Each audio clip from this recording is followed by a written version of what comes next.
Bismillahirrahmanirrahim. Assalamualaikum warahmatullahi wabarakatuh. Selamat pagi, hello podcast. Ya. Pada pagi hari ini di sini saya juga ditemani oleh narasumber yang sangat fenomenal. Jadi untuk para kaum rebahan buat para haters yang mulia. Kita di sini membahas tema tentang mempererat generasi milenial di kalangan sholawat. Di sini saya ditemani dengan narasumber yang bernama Saudara Sekti Dedi Setiawan. Beliau ini adalah ahli dalam bidang pecinta sholawat. Insya Allah. Ya. Memasuki tema pada pagi hari ini. Ya.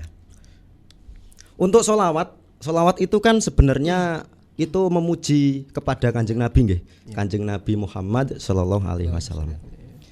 Lalu teruntuk sholawat kan itu dibedakan menjadi beberapa gitu ya. Ada Banjari, ada Habsi, terus apalagi Gambus nggih. Lah, teruntuk Banjari itu sebenarnya itu gimana sih, Mas? Langsung saya jawab. Nggih, enggak apa-apa. Nah, untuk Banjari kan awalnya dulu dari Jawa Barat, di Banjari sana. Sepengetahuan saya tentang Banjari itu terdiri dari 10 personil. Yang belakang 5, depan 5. Ya. Lah, lebih mendalam lagi tentang Banjari. Banjari terdapat 4 terbang, 1 bas, yaitu terdapat dari ada golongan lanang, inti lanang, inti wedok, dan golongan wedok 1 bas. Adapun yang barisan depan, vokal utama, suara 1, suara 2, suara 3, dan tenor. Biasanya juga suara dasar untuk mengikuti atau kasarannya gini, membantu vokal utama. Kalau vokal dasar gitu. Lalu kan gini, Mas, bedanya itu Banjari sama Habsi. Kalau Banjari itu kan rata-rata itu berirama nggih. Berirama, sedangkan Habsi itu saya ngelihat itu pasti rame. Kadang meriah. Iya, gini-gini gitu. Itu sebenarnya itu buat apa sih? Kalau yang jenengan tahu menurut jenengan lah. Kalau saya berkecimpung di dunia Banjari mulai SMP sampai sekarang, saya menemui ada yang mengena sekali tentang irama Banjari. Dari lebih dalam lagi, kalau semisal sampean ingin mempelajari Banjari tentang lebih dalam, pasti mengenal tentang rasa. Dinamika, adapun power juga, apapun itu yang mengenai tentang Banjari. Kalau sampean sudah lama mengenal Banjari, pasti saat melantunkan pasti memunculkan rasa. Memunculkan rasa, jelas. Kalau kata Cak Iron, artisnya sholawat Jombang, kamu kalau Banjari sing tenanan, mengko lak metu zauk. Nah, zauk itu lebih dari rasa. Itu yang saya tahu. Makanya saya lebih condong ke Banjari daripada saya ke Habsi. Ya, dari awal kan pasti sesuai dengan karakter masing-masing individu. Sepengalaman saya itu dari SMA nggih. Saya SMA dulu itu kan mondok juga. Itu juga ikut kayak grup-grup marawis gitu, tapi kan lebih ke Habsi. Masalahnya kalau di daerah saya di Banyuwangi sana itu mayoritas itu tanggapannya kan Habsi. Dan juga kalau Banjari sama Habsi, Banjari itu kan lebih mementingkan beberapa mendatangkan ustadz. Kalau Habsi kan Habib gitu. Tapi kalau menurut saya sih, Mas, Habsi itu sebenarnya malah lebih rame ya. Lebih rame, sedangkan Banjari itu lebih mementingkan beberapa irama. Lalu sekarang saya tanya, ini kan juga kita memasuki masa-masa generasi milenial ya. Kalangan milenial. Itu kalau menurut jenengan pribadi, agar generasi milenial itu bisa kita eratkan dalam bidang sholawat itu gimana sih, Mas, sebenarnya? Kalau menurut saya mengeratkan kan itu pasti dari minat dan bakat individu. Dari minat dan bakat. Itu. Kalau dari minat pasti menurut saya pasti ada dua faktor, satu internal dan dua eksternal. Yang eksternal pasti dari kemampuan dan atau kemauan individu anak tersebut.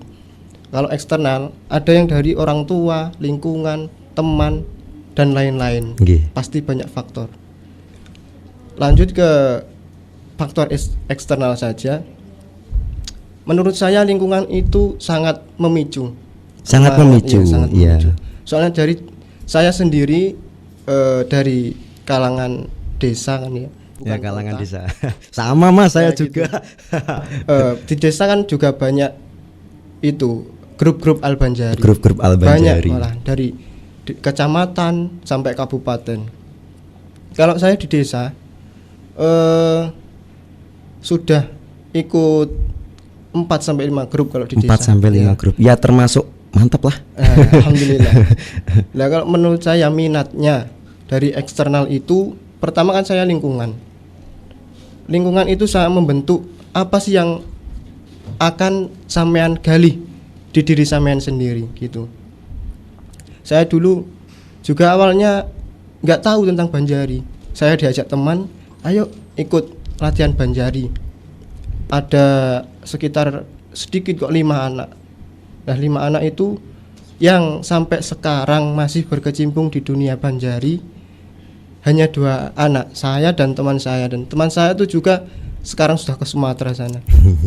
Alhamdulillah saya sampai saat ini masih berkecimpung di dunia Banjari dan mengenal banyak artis-artis sholawat, antara lain Mbak Dwi, Mas Agung dan Cak Iron.